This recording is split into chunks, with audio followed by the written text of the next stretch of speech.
안녕하세요. 이렇게 온라인으로 만나게 되었습니다. 이제 오늘부터 시작을 해서 이제 9월 말까지 석 주간은 여러분들이 영상으로 강의를 듣고 또 네 번의 온라인 워크숍을 통해서 그 배운 내용들을 실제 생활에 정리해보는 그런 과정들을 갖고자 합니다. 우리가 여름 특강이다 이렇게 이제 명칭을 붙였지만 사실은 이제 가을까지 이제 걸쳐서 진행되게 되겠죠. 이 코로나 시대에 여러분들하고 또 어떻게 만날까 고민하다가 이런 온라인 방법 택해 보는데요. 또 불편함도 있지만 또 유익함도 있을 것 같습니다. 이 시간 여러분들과 또 제가 진행하는 이 피스메이커 과정을 통해서 하나님께서 저희에게 원하시는 모습들을 조금씩 배워나가고 실천해 나가는 시간이 되었으면 좋겠습니다.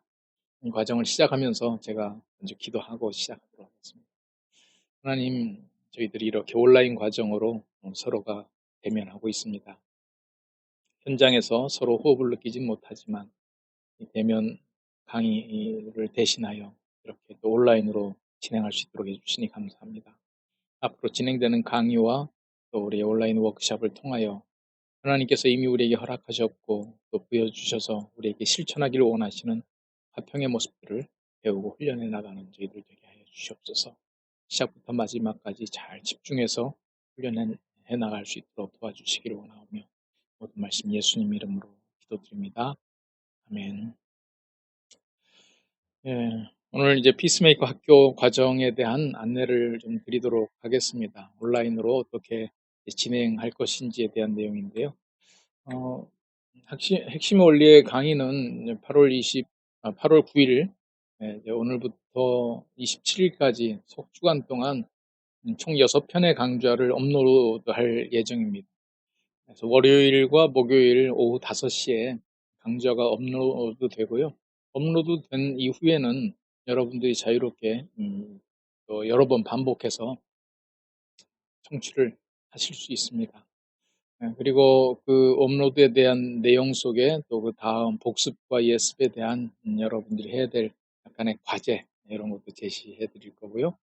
또 온라인 워크숍은 8월 30일부터 마지막 8월 27일 넉 주간에 걸쳐서 1시간 반씩인데 이때는 주로 이제 사례 중심으로 여러분들이 한 서너 분씩 이제 소그룹으로 같이 이야기도 하고 거기에 대한 서로 코멘트도 하고 하는 시간으로 진행해 보도록 하겠습니다.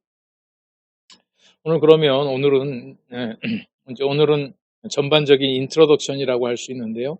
앞으로 피스메이커 학교 내용에서 어떠한 것을 다룬다 일종의 인트로덕션이고요. 전체적인 개요를 한번 쭉 정리하는 시간 갖도록 하겠습니다.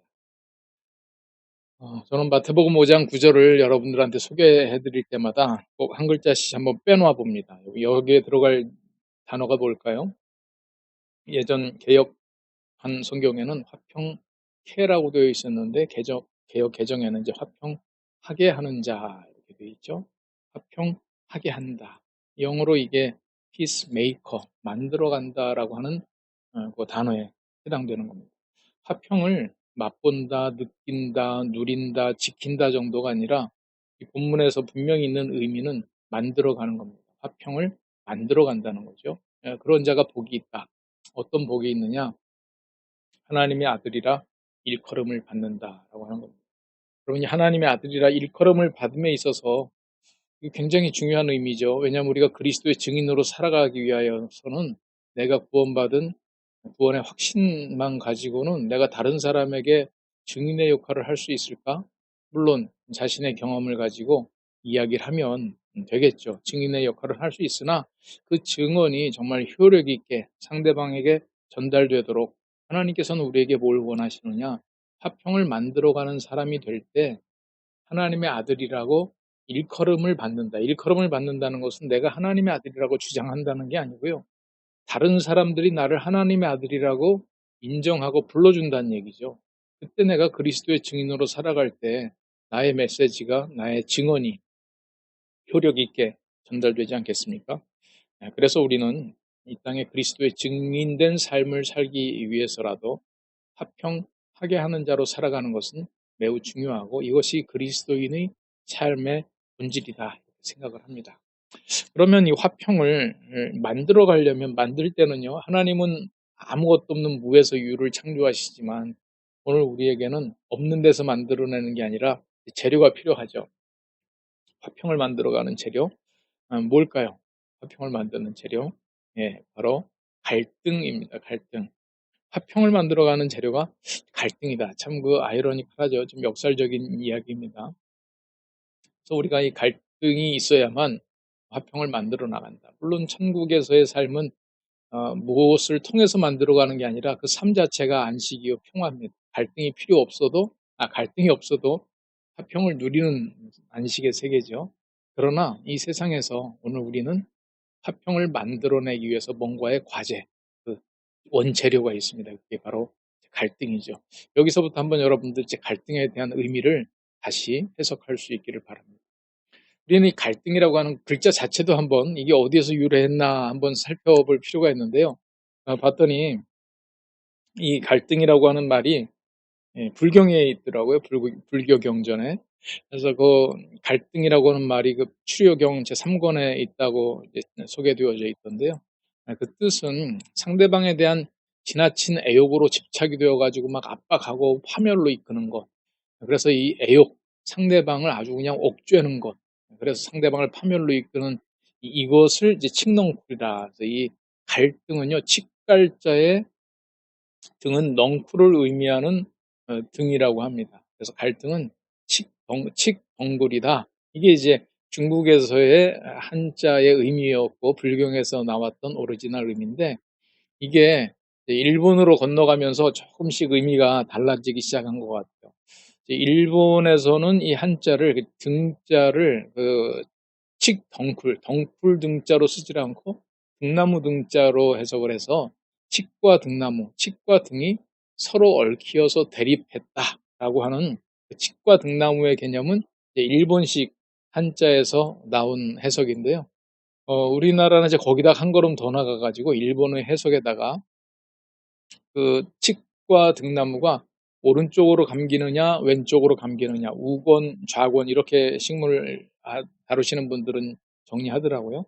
칡과 등나무가 하나는 오른쪽으로 들어가고요. 하나는 왼쪽으로 들어간다는 거예요. 그러니까 이게 뭐 서로 대립 정도가 아니라 얽혀서 꼬여가지고 그래서 이 칡과 등나무가 서로 얽히는 것 같이 개인이나 집단 사이에 목표나 이해관계가 달라서 서로 적대시하거나 충돌함 또는 그런 상태를 갈등이라고 한다. 이제 갈등이라고 하는 단어 풀이 자체 유래가 바로 이렇게 됐다라고 하는 것을 그냥 참고적으로 여러분들한테 소개해 드린 겁니다. 우리가 늘 갈등이라고 하는 말을 쓰지만 그 갈등이라고 하는 말이 이제 이런 유래를 가지고 우리 사회에서 우리가 말하는 화평을 깨는 그 갈등의 요소로 자리 잡고 있는데요. 여러분 갈등이 없는 유일한 장소가 어디가 있을까요? 한번 여러분들 머릿속으로 잠시 생각을 해보시죠. 이런 장소 생각해 보셨나요? 예, 이제 공동묘지입니다. 뭐 우리나라 공동묘지 사진은 아닌 것 같고 좀 더 묘비가 이렇게 적나라하게 보이도록 한번 제가 인터넷에서 찾아봤습니다. 다시 말해서 이 세상에서 육체를 가지고 살아 숨쉬는 어떤 공간에서든지 갈등이 없는 장소는 없다. 다 갈등 속에 살고 있고 그것은 지극히 당연하다는 거죠. 제가 언젠가 이 신문에서도 한번 이런 내용을 스크랩 해봤습니다. 한국인의 스트레스가 어디에서 비롯될까? 개인적으로도 그렇고 직장에서도 그렇고요. 다 주변 사람들과의 갈등 또는 인간관계입니다. 그래서 우리의 스트레스의 대부분은 인간관계, 또 이 주변 사람들과의 관계 속에서 인간관계 속에서도 특별히 이제 주변인들과의 인간관계가 우리를 힘들게 만드는 거죠. 멀리 떨어져 있고 우리하고 관계도 없는 사람들은 우리에게 스트레스를 주지도 않습니다. 가까운 사람들. 인간관계 속에서 그런 스트레스가 생긴다. 그래서 이것은 혹시 있을 수 있는 게 아니라 반드시 있다는 겁니다. 그래서 오늘 우리가 이 갈등을 가지고 또 개인적인 그 스트레스나 직장의 스트레스의 원인이 이런 인간관계의 갈등인데 이것을 가지고 어떻게 평화를 만들어 나갈까? 어찌 보면 이것이 이제 우리에게 어떤 기대감을 주죠. 야, 요거로 인해서 우리가 평화를 만들어 간다. 이거 없으면 평화도 없다. 역설적이지만. 그래서 이제 우리가 그런 생각을 가지고 접하게 되는 것이 바로 우리 피스메이커 과정입니다. 느헤미야 5장 6절에서 7절 말씀 보면 이 느헤미야의 배경을 통해서 또 이 갈등을 화평으로 만들어 나가는 그 가장 기본적인 태도를 좀 점검할 수 있는데요. 느헤미야는 성곽 재건 프로젝트입니다. 예루살렘의 성전이 세워졌으나 포로 시절이죠. 좀 돌아와서 성전이 세워졌으나 아직 성곽이 없고 주변 치안이 불안한 관계로 다시 그 성전이 기능을 발휘하지 못하고 여러 가지 고국에서 이제 안타까운 소식이 들릴 때 느헤미야가 포로된 땅에서 그 얘기를 듣고 너무 가슴이 아픈 거죠. 그래서 왕에게 부탁을 하고 청해서 총독으로 돌아오게 됩니다. 왕의 권한을 받아서. 그래서 이 느헤미야가 예루살렘에서 성곽 재건을 해 나가는 과정 속에 처음에는 이제 동기부여. 그래서 우리가 리더십 연구를 할 때 느헤미야 연구를 많이 합니다. 사람들에게 동기부여를 하고 자신감을 주고 한번 하자라고 하는 이 동기부여가 리더로서 굉장히 중요하죠. 패배감에 젖어 있는 사람들에게 뭘 하자 이제 리더십 발휘해가지고 그들을 이제 동기부여했습니다. 그래가지고 이제 막 해나가니까 이 주변에 있는 적들이 뭐 쟤들 뭐 하겠어 이제 이렇게 보고 있다가 뭔가 작업이 진행되니까 공격해 들어오기 시작합니다. 그래서 느헤미야는 공격조, 수비조 이러면서 건축조, 방어조 이렇게 다 팀을 짜가지고 성곽 재건을 아주 효과적으로 진행을 합니다. 근데 이제 5장에 가면 뭐가 문제가 되냐면 외부의 적들은 막아냈는데 뭔가 좀 되려고 하니까 이제 동족들 간에 또다시 갈등이 일어나게 되는 겁니다. 그래서 그 동족들 간에 서로 돈을 빌려주고 받고 뭐 거기에서도 벌써 그런 얘기가 나오고 또 그 사이에 또 이 돈을 못 갚아서 뭐 종으로 팔리고 뭐 이런 이야기들이 나오고 그걸 가지고 사회 계층 간에 엄청난 이 컴플레인들이 발생하고 하는 모습이 그 느헤미야 5장 앞부분에 나옵니다. 그런데 그런 상황, 어떤 위기적인 상황, 어떤 집단적인 갈등의 상황을 바라보는 리더가 그 부분을 어떻게 처리했느냐, 이게 이제 오늘 제가 여러분들에게 한번 말씀드리려고 하는 거죠. 내가 백성의 부르짖음과 이런 말을 듣고 크게 노하였으나, 지금 이 배경이 아까 제가 말씀드렸던 그런 사회적인 배경이 있습니다. 막 열받아가지고 뚜껑이 열리는 거죠. 우리 흔히 하는 말로 뚜껑 열린다. 그런데 이 느헤미야가 크게 노하였으나 열받았으나 뚜껑 열렸으나 이제 어떻게 했느냐? 그 다음 말씀 깊이 생각하고. 참 이 말씀이 굉장히 도전적인 말씀 같아요. 깊이 생각했다. 심히 노하였는데 크게 노하였는데 깊이 생각했다. 그리고 나서 이제 그 다음 행동들이 나옵니다. 오늘 제가 말씀드리고 싶은 포인트는 바로 요 깊이 생각하고, 우리의 어떤 분노적인 상황들이 일어났을 때 훈련된 리더, 준비된 리더는 그 상황 속에서 분노까지는 할 수 있는데 그 분노를 처리해 나갈 때 감정적으로 처리하는 것이 아니라 많은 생각을 한다는 거죠. 많은 생각. 그게 바로 피스메이커의 삶이 아닌가. 저는 그 느헤미야의 모습을 통해서 그런 모습을 발견합니다. 우리 주님께서 우리에게 요구하시는 목표는 이제 조금 더 나은 사람이 되길 원하는 것이 아니라, 그러므로 하늘에 계신 너희 아버지의 온전하심과 같이 너희도 온전하라. 저희에게 주어진 목표는요, 하나님처럼 되라는 거예요. 하나님처럼. 우리는 그냥 이 세상에서 좀 착한 사람 정도가 아니라 우리의 목표 설정은 아버지의 온전하심과 같이 우리가 해라. 퍼펙트 하라는 거죠. As your father. 우리의 아버지처럼 우리가 완전해지기를 기대하면서 피스메이커 학교를 시작하고자 합니다.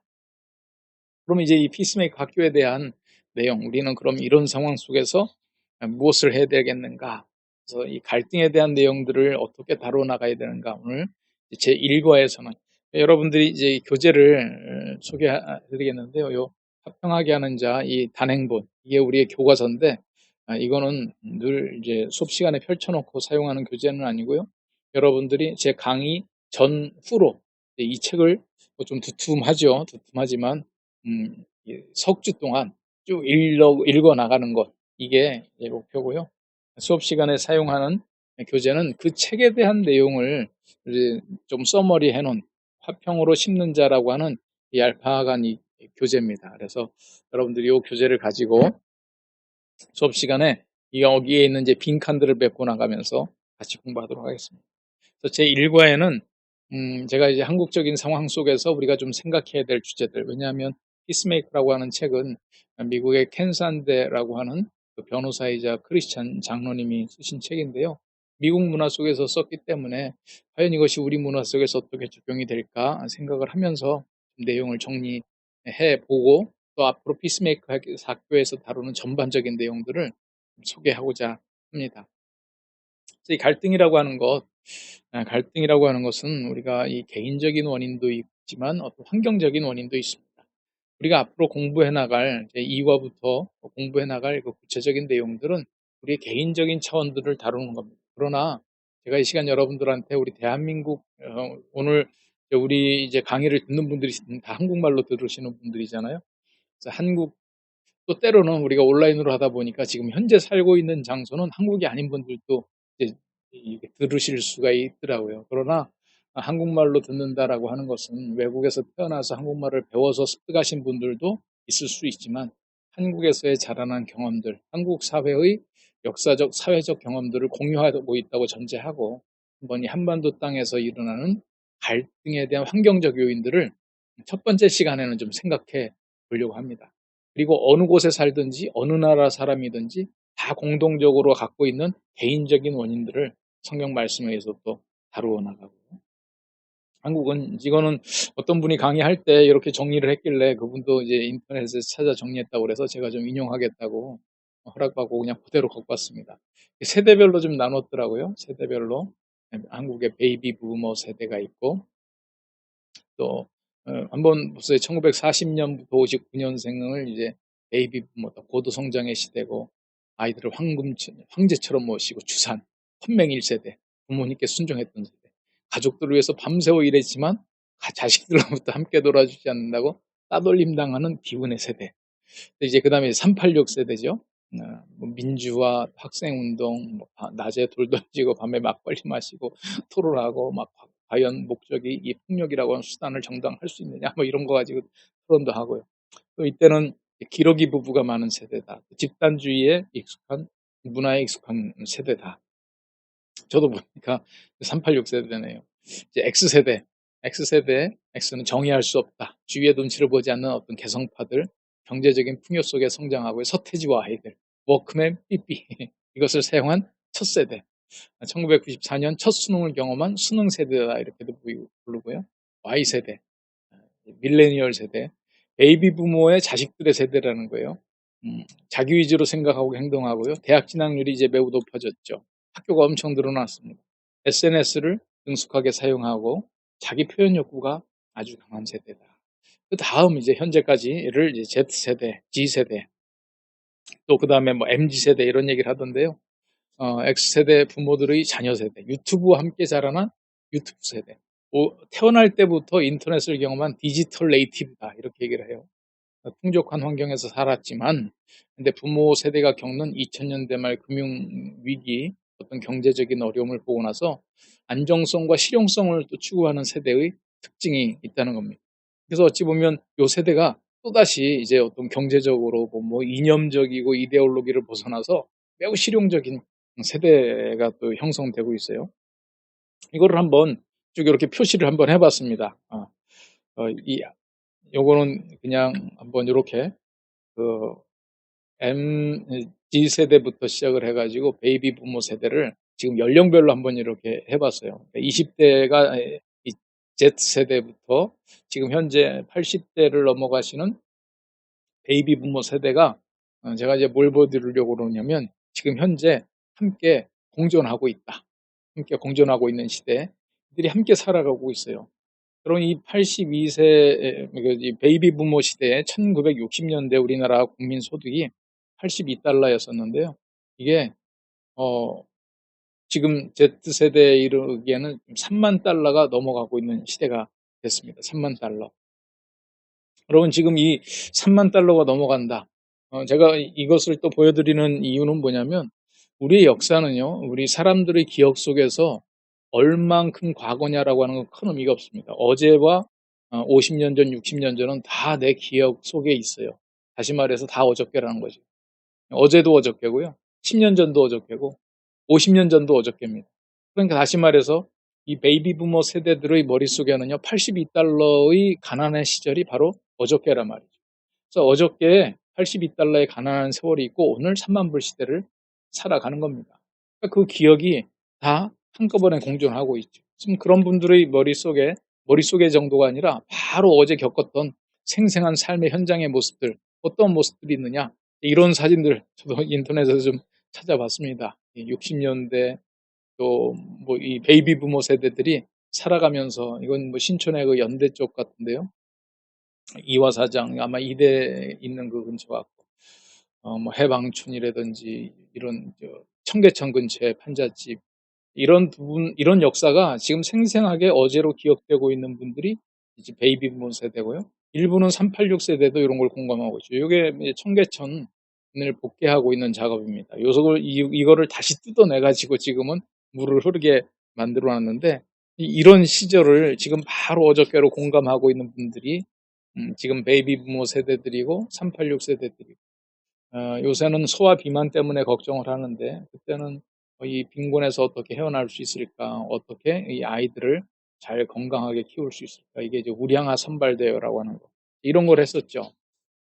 바로 이게 우리 60년대부터 2000년대까지 한 60여 년간 진행된, 이건 2000년 자료까지인데요. 지금 이제 2020년 아닙니까? 그러면 이제 40년을 넘어서 한 60년 동안, 60년이라고 하는 것은 지금 당대에 다 살아있는 세대라고 하는 거예요. 제가 장하준 교수가 쓴 그 개혁의 덫이라고 하는 책에는 이제 2000년까지의 비교를 통해서 그 IMF 상황에 대해서 설명하려고 나왔던 자료인데요. 이걸 보니까 이런 게 있어요. 1961년에 가나가 179달러였을 때 우리가 82달러였다는 거예요. 세계에서 가장 가난한 나라 중에 하나였는데 200년이 지나서 350불이 됐어요, 가나가. 우리가 얼마가 됐느냐? 이제 $10,000가 된 거죠. 우리는 그 이후로 다시 20년 만에 또 이제 3만 달러가 됐습니다.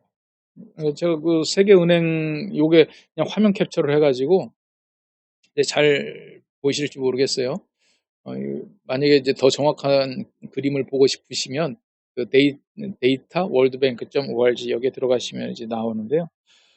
GNI, 아까 그거는 이제 GDP로 보여준 거고요. 이건 이제 GNI인데, 국민 총생산이 중국, 일본, 아까 얘기했던 가나, 이제 제가 중국도 옆에 있는 나라에서 또 급성장한 나라였기 때문에 그것도 한번 찾아서 비교를 해봤습니다. 그러면 이렇게 보시면은요, 우리나라가 좀 성장했고 가나가 그냥 이렇게 평탄하게 나가고 있죠. 그리고 한국이 좀 성장하고, 중국이 지금 사실은 세계 2위입니다. 요거보다 조금 더 위에 있는 나라가 이제 미국인데, 미국 다음으로 차이나가 높아요. 근데 이거는 이제 국가의 총 생산이고요. 요거를 이제 개개인당 1인당 국민 소득으로 이제 나누면, 국민 총 생산에 대한 걸로 나누면 요 그래프가 이렇게 됩니다. 제일 위에 있는 게 한국이고요. 그 밑에 있는 게 차이나, 중국이고, 가나는 이렇게 나가서 약간 올라갔죠. 여러분, 이게 쭉 나가다 약간 이렇게 올라가는 거하고 우리는 휙 올라가는 거. 지금 이 그래프 상에서 여러분들이 어떻게 생각이 되세요? 지금 이 그래프를 가지고 우리가 보면 이 한국하고 이 중국하고 이 나가는 모습들, 이게 엄청난 이 공간이 있죠. 이게 짧은 시간 안에 2000년대에서 중국이 급성장하긴 했지만 1인당으로 계산했을 때는요, 한국이 겪는 이 변화가 엄청난 변화라는 거죠. 엄청난 전 세계에서 우리나라만큼 이렇게 급격한 변화를 겪고 있는 나라가 과연 있을까? 그래서 지금 이 시대 안에 그 베이비 부모 세대와 G 세대가 함께 공존하고 있는데, 이 짧은 시간 안에 이런 엄청난 변화를 겪어나가는, 경제적으로는 성장했으니까 좋은데 우리의 삶의 환경에 이제 어떤 환경의 변화가 있느냐? 대가족 농경 사회에서 핵가족이면서 기술 집약적이면서 정보와 인터넷 사회로 바뀌어 나가고, 이 대가족 농경 사회에서는 권위가 흐르죠. 위에서부터 밑으로 흐르는, 집중되어 있고 어떤 권력이 소수에게 집중되어 있고 그게 수직적으로 내려가는 겁니다. 사회를 질서를 유지하기 위해서. 근데 지금은 이제 오래 산 그 연령이 권력이 되질 않고, 오래 살았다고 지식이 뭐 비례한다고 볼 수도 없고, 결국 우리가 어떻게 이 각각 개별화된 사회 속에서 이 권력이라고 하는 것은 어떤 뭐 집중된 이 힘이 있어야 내가 권력을 쓸 수 있는 대상이 생기는 거고, 뭐 권력을 쓰려고 해도 대상도 없고 다 소가적으로 분화되어 있으니까요. 그리고 정보라고 하는 것, 인터넷 어떤 이 지식은 예전에는 이제 습득을 하고 배우고 이렇게 막 쌓아나가는 거였잖아요. 근데 지금은 지식은 어떻게 습득을 하느냐? 검색을 하는 거예요. 너무나도 많은 지식의 이 정보 속에서 내가 필요한 정보들을 찾아내는 게 이제 능력이지, 습득하는 게 하나씩 하나씩 배워나가는 것이 능력이 아니라 이거죠. 이미 다 널려져 있는. 여기에서 나타나는 가치관과 시스템의 충돌이 있습니다. 가치관과 시스템의 충돌. 이것이 지금 함께 일어나고 있어요. 우리 안에 조선 왕조 시대의 봉건적 그 가치관하고 지금 21세기에 이 민주적인 방법에 의해서 권력을 선출해 나가고 어떤 이 상하 관계가 아니라 수평적인 토론을 해 나가는 시스템이 함께 공존하고 있다. 근데 우리는 그 시스템을 민주적이면서도 수평적이면서 이 분화적인 시스템을 돌리면서도 여전히 우리의 가치관 속에는 뭐가 남아있죠? 이 수직적이고 봉건적인 가치관이 남아있어요. 젊은 세대는 그게 없어졌느냐? 아까 G세대라고 그러는데요. G세대 속에도 여전히 남아있습니다. 뭐 얘기할 때 보면 몇 년생이냐 얘기할 때 빠른 늦음 가지고도 구분을 하잖아요. 그리고 거기에서 어디 나이도 어린 게라고 하는 그 말은 지금 우리 사회에서는요, 애나 어른이나 다 쓰는 말이에요. 다시 말해서 어떤 그 나이로 인한 수직적인 또 권위, 뭔가의 이 집중적이면서 수직적인 질서의 가치관이 여전히 남아 있는데 지금 이 시대의 시스템은 그것으로 돌아가지가 않거든요. 그러니까 지금 이 어떤 수직적이고 봉건적인 가치관과 또 민주적이면서 수평적인 이 분화된 시스템이 함께 공존하면서 수많은 갈등이 우리 안에 일어납니다. 이게 왜 일어났느냐? 불과 60년 만에 82달러에서 3만 달러가 넘는 이런 현재 나라 속에서 살고 있다라고 하는 우리의 환경이 그 부분을 많이 어, 그런 환경 속에서 우리가 영향을 받고 있다라고 하는 거죠. 그래서 이런 환경 속에서 우리가 이 갈등을 다뤄나갈 때 어떻게 다뤄날 것이냐, 어떤 전통적인 방식으로 돌아가자라고 하는 주장도 있어요. 그러니까 뭐 어떤 유교적 가치를 다시 하고 우리의 도덕들, 예의들, 뭐 어르신을 공경하고 뭐 이런 전통을 강조하는 경우가 있죠. 또 그 정반대의 경우가 있습니다. 우리는 모던 정도가 아니라 포스트 모던이다. 지금 그런 거 가지고 논하지 말자. 어떤 절대적인 권위가 어디 있느냐. 이렇게 나가는 방식도 있어요. 네, 그러나 지금 우리는 그거와 별개로 정말 우리는 어떤 시대의 트렌드를 따르는 갈등 해결이 아니라 복음적이면서 성경적인 진리가 어디에 있느냐, 이게 지금 우리가 이 갈등을 해결해 나가는 방식이라는 거예요. 시대의 트렌드에 원하는 따르는 게 아니라 하나님께서 우리에게 원하시는 평화 만들기의 원리가 있습니다. 그 원리들을 우리가 이 시간 함께 배워나가고자 하는 겁니다. 이 피스메이커 학교에서 다룰 그 큰 네 가지 원리가 있습니다. 갈등 해결을 위한 성경에 따른 기본적인 네 가지 원리인데요. 켄 산대가 미국 영어가 모국어니까 제 영어로 책을 썼는데 그걸 다 G로 시작하게 해서 4G다 이렇게 정리를 했습니다. 저희도 이제 그거 그 단어의 특징을 좀 운율을 살려서 번역을 하면 좋은데 그렇게까지 능력은 안 되고 그냥 영어로 4G. 하나님을 영어롭게 하라. 첫 번째는 하나님의 시각으로 갈등을 바라본다. 당신의 눈 속에 들보를 빼라. 두 번째는 나를 살펴야 되는 것. 세 번째, 온유한 심령으로 바로 잡으라. 내 탓이요, 내 탓이요 하고 내 가슴만 두드리는 것으로 끝나는 것이 아니라 상대방에 대한 문제를 바로잡는 것. 그리고 맨 마지막에 가서 화해하라. 저는 그 두 관계가 회복이 되어서 서로 간의 관계 회복뿐만 아니라 그거와 연관되었던 실질적인 문제까지 해결되는 단계, 이것을 화해하라라고 하는 단계인데요. 앞으로 이제 다음 주부터 요거 한 주제씩 공부할 겁니다. 다음 주에는 하나님을 영화롭게 하라라고 하는 것은 우리의 갈등 상황 속에서 어떤 의미가 있고 어떤 적용이 되어야 되느냐, 이런 내용 강의할 거고요. 그 다음에는 당신의 눈 속에 들보를 빼라인데 그 사이에 강의가 하나 더 들어갑니다. 하나님을 영화롭게 하라 해서 당신의 눈 속에 들보를 빼라고 할 때 과연 이제 들보란 무엇이냐, 이제 이거를 우리 문화 속에서는 조금 더 고민해야 될 필요가 있는 것 같아요. 들보를 빼야지 멀쩡하게 우리가 정말 간직해야 될 보화를 빼어서 내버리면 안 되잖아요. 들보라고 하는 것은 어떤 대들보, 기둥, 상징 의미적인 표현인데 내 눈 속에 그냥 어떤 뭐 이 기둥 같은 게 하나 들어가 있는데 그걸 빼라는 거예요. 그래서 이제 그 두 번째 원리가 내 자신을 돌아보는 것인데 그러니까 첫 번째 원리와 두 번째 원리 사이에 좀 갈등 자체에 대한 좀 분석을 할 수 있는 강의가 하나 더 들어갑니다. 그리고 그다음에 이제 "내 눈 속의 들보를 빼라."라고 하는 거죠.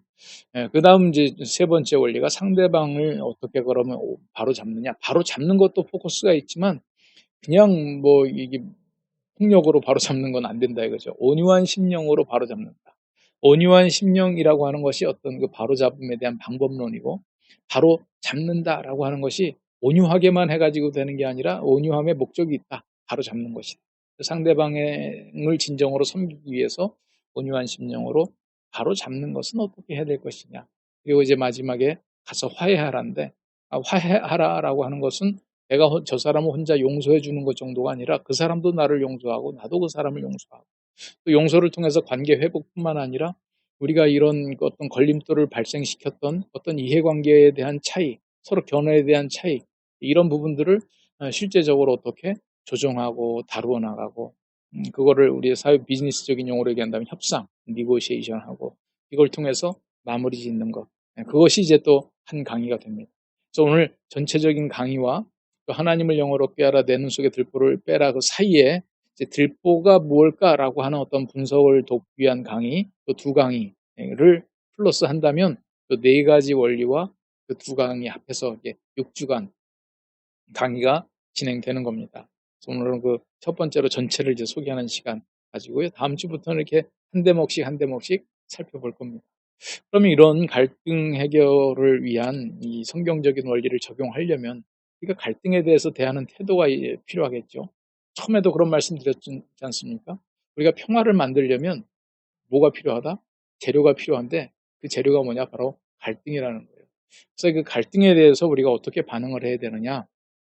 갈등에 대한 일반적인 반응의 모습들, 회피적인 반응이 있고 공격적인 반응이 있고 화해하는 반응이 있습니다. 회피적인 반응, 피스, 페이킹 그래요. 화평한 모습처럼 가장을 하지만 그거는 화평은 아니죠. 또 적극적으로 공격적인 반응이 있습니다. 그것은 화평을 막 저해하는 사람들을 공격적으로 물리치는 것 같지만 그건 또 화평을 깨뜨리게 될 위험이 있어요. 그래서 화해하는 반응을 추구해 나가야 되는데, 이 회피적인 반응이라고 하는 반응이 우리 문화에 있어서는, 우리 대한민국에서 살고 계시고 또 여기에서 많은 시간을 자라난 분들에게 형성된 문화는 많은 사회학자들이 얘기하기를 회피적인 문화다 이렇게 얘기를 합니다. 쉐임드 컬처라고도 얘기하고요. 체면 문화라고도 얘기하죠. 다른 사람들이 우리를 어떻게 보느냐가 매우 중요하다는 거예요. 그래서 이제 요 회피적인 반응의 문제는 우리 문화에서는요, 이 반응을 피스메이킹, 화평하게 하는 반응으로, 화평한 사람으로 좀 착각하는 경우가 있어요. 모범생, 뭐 아주 그냥 부모님 말씀 잘 듣고 그냥 무조건 순종하는 며느리. 그러나 뭐 그런 분들이 나쁘다는 게 아니라 과도하게 순종적인 걸 요구하죠. 어떤 갈등이 생겼을 때 거기에 대해서 부인하거나 또 도피하거나 가장 극단적으로 자살의 모습이 나옵니다. 그래서 갈등에 대해서 우리가 이런 무슨 문제가 생겨도 그냥 꼭 참고, 여러분들도 교회에서 무슨 뭐 재직회나 무슨 회의할 때 손들고 얘기하는 것이 자유로운가요? 몇 번 고민하고 생각하고 얘기를 하려고 그러다가 그냥 손을 내리고 마나요? 이게 아마 우리의 기본적인 모습은요, 회피적인 반응인 거예요. 거기서 뭔가 손들고 질문하는 사람 보고 평화스럽다고 안 그래요. 까칠하다고 그러고, 자꾸 문제 만든다고 그러죠. 근데 우리가 또 생각해 볼 것은 요 공격적인 반응이에요. 그래서 뭔가 자꾸 문제를 제기하고 얘기하는 분들을 우리가 화평을 깨뜨리는 사람이다. 이렇게 얘기를 하는데요. 또 어느 문화권에서는요, 이거를 우리가 그 회피적인 반응을 피스메이킹으로 착각했던 것처럼 공격적인 반응을 피스메이커로 또 착각하는, 여겨주는 문화가 있어요. 뭔가 악을 때려 부시고 응징하고 매우 공격적이고 전투적이고.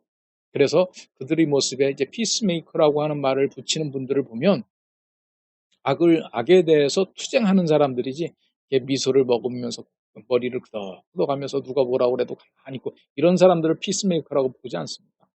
행동적이고요. 뭔가 좀 물론 악을 때려 부수는 거지만 그 모습 자체는 굉장히 공격적이죠. 좀 폭력적이기도 하고요.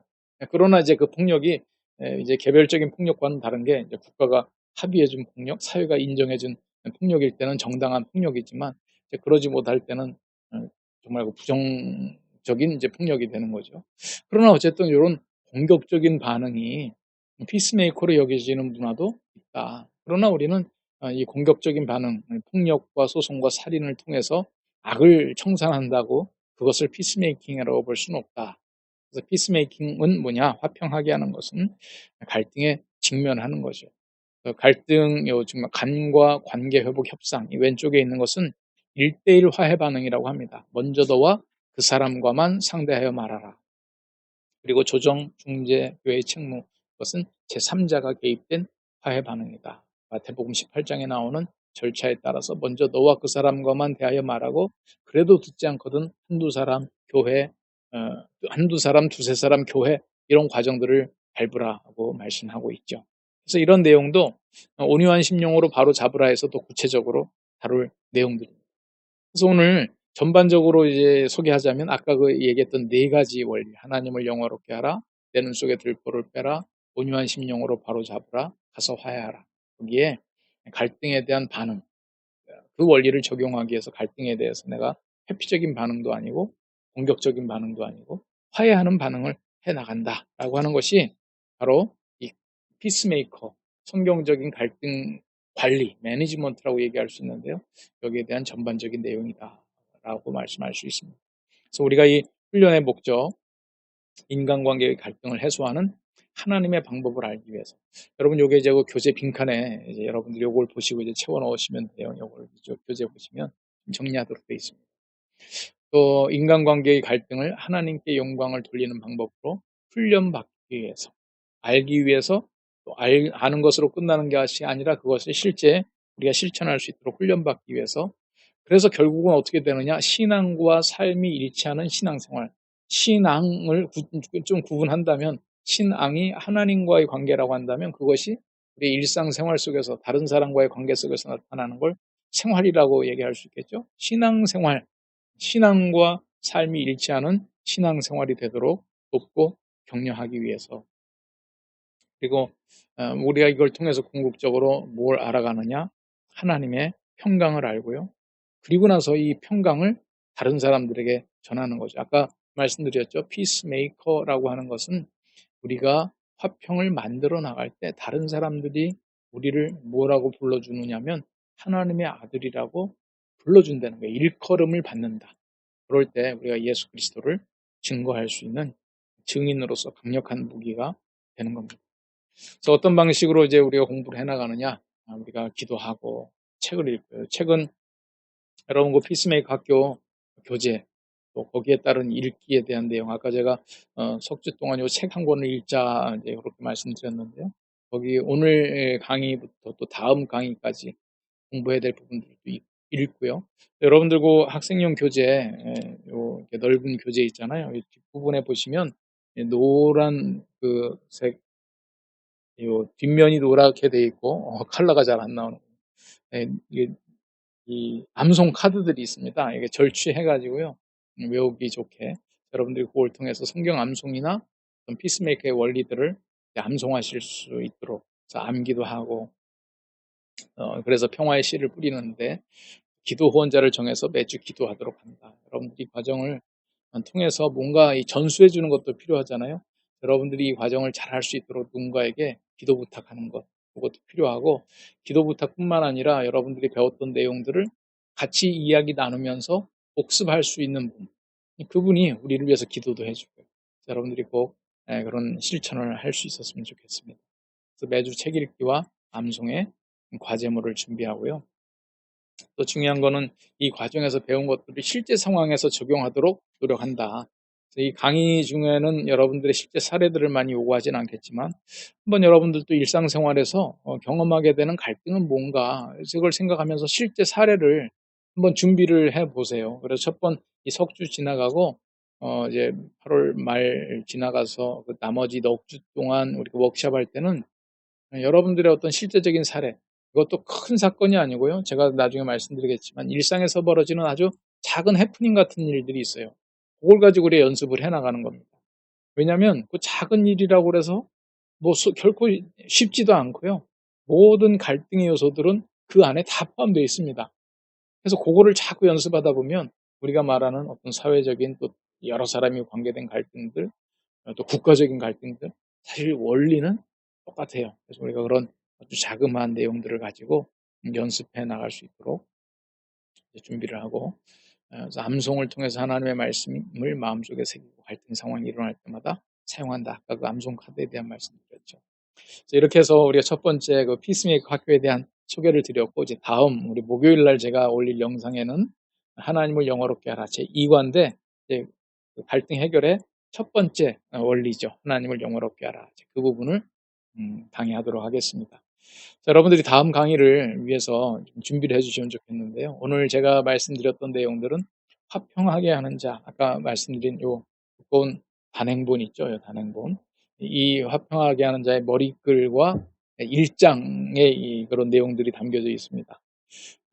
그리고 이제 암송 카드, 여러분들이 뒤에 보시면 암송 카드 있는데 여기 1-1, 1- 요거를 좀 이렇게 암송해 주시면 좋겠고요. 익숙할 수 있도록. 그다음에 예습, 책 읽기입니다. 책 읽기. 화평하게 하는 자. 결국은 화평하게 하는 자라고 하는 책, 여러분들이 복습 예습합해서 이 챕터 1을 읽어주시면 되는 거예요. 이게 그 화평하게 하는 자가 총 4부로 구성이 되어 있습니다. 아까 4가지 성경적인 원리와 연결되는데요. 그 첫 번째 하나님을 영어롭게 하라. 두 번째, 내 눈 속에 들불을 빼라. 세 번째, 온유한 심령으로 바로잡으라. 네 번째, 가서 화해하라. 이렇게 그 네 주제에 대해서 이게 챕터 1, 2, 3, 4가 되어 있고, 그 1부, 2부, 3부, 4부 안에 세 챕터씩 구성이 되어 있어요. 그래서 총 12챕터거든요. 그래서 1부터 3장까지 총 제 1부로 구성되어 있는 그 내용들을 다 읽으시면 오늘 복습과 다음번 그 예습까지 다 되겠습니다. 그래서 오늘 영상 듣고 이제 다음 주 목요일까지, 월요일 오후니까 오늘 이 밤 시간하고 화, 수, 목 이렇게 3일간 여러분들이 그 책을 좀 읽으셔야 될 텐데요. 조금 여러분들 일상을 하면서는 분량이 좀 될 수도 있고, 안 그러면 좀 짧을 수도 있는데, 한번 여러분들이 그걸 읽어 가시면서 제가 했던 강의 내용들과 함께 생각을 해 주시면 감사하겠습니다. 오늘 제가 한 40분 넘게 이제 강의를 이렇게 진행을 했는데요. 앉아서 이렇게 쫙 화면 보는 것이 쉽지 않죠. 그래서 여러분들에게 또 어떠실지 모르겠는데, 다음번부터 한번 강의도 조금 줄여보도록 노력도 해보고, 여러분들 3일간 또 들으시면서 어떤 피드백들 주시면, 제가 강의 영상을 미리미리 녹화하는 경우도 있지만 되게 하루 이틀 앞에서 이렇게 여러분들의 피드백 받아가면서 또 그다음 거 녹화하고 이렇게 하려고 그래요. 한번 녹화하고 여러 번 사용할까 그런 생각도 좀 했었는데, 아니다. 그냥 여러분들하고 대면해서 강의하는 거를 조금 이 영상으로 만든다라고 해서 만날 때마다 이렇게 새롭게 강의를 예전에 해놓은 것들도 사실 있는데, 그냥 지금 또다시 하는 게 좋을 것 같아서 강의 영상 만들고 있습니다. 여러분들 오늘 내용 들으시고 피드백 있으시면 보내주시고요. 혹시 영상 가운데 좀 불편함이 있고 개선해야 될 내용들이 있으면 그것도 알려주시면 다음번 영상 제작할 때 참조하도록 하겠습니다. 오늘 여러분들 수고 많으셨고요. 이 나머지 시간 주 안에서 평안한 저녁의 시간 되길 바라고, 목요일 오후 5시에 다시 두 번째 영상 올리도록 하겠습니다. 그때까지 평안한 시간 보내십시오. 감사합니다.